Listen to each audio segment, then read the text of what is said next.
అమ్మా పల్లవి, నువ్విక్కడున్నావా? నీకోసమే చూస్తున్నాను. డాక్టర్ గారు ఇప్పుడే చెప్పారు, తనకి చాలా సీరియస్ గా ఉందంట. వెంటనే ఆపరేషన్ చేయాలంట, లేకపోతే బ్రతకదంటున్నారు.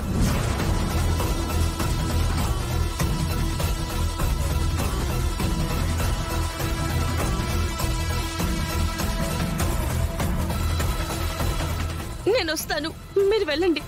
మీరమ్మ దగ్గరే ఉండండి. త్వరగా రా పల్లవి.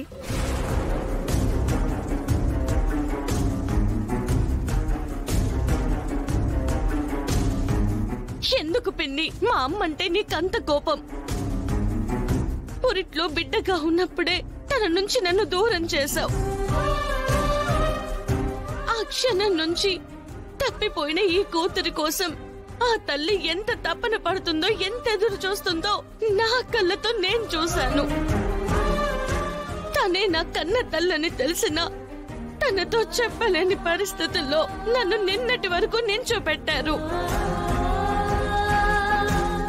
ఇప్పుడు నిజం తెలిసి నేనే తన బిడ్డనని చెప్పాలనుకుంటే ఇప్పుడు మళ్ళీ చెప్పలేని పరిస్థితి కల్పిస్తున్నారు.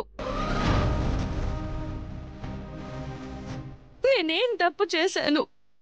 మా అమ్మ మీకేం అన్యాయం చేసింది? దాని గురించి చెప్పాలంటే చాలా పెద్ద స్టోరీ ఉంది,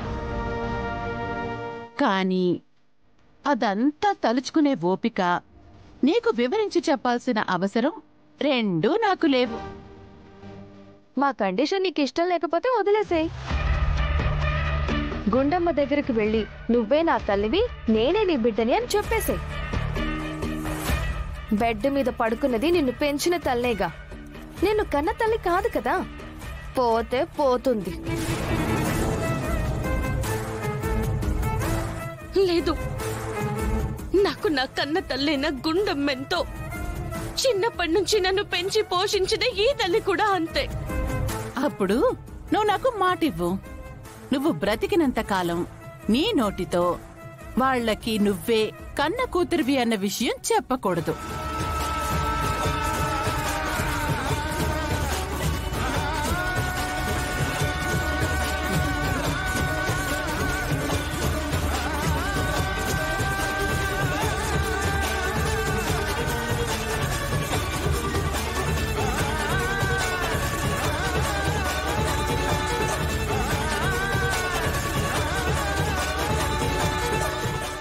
సమయం మించిపోతుందక్క.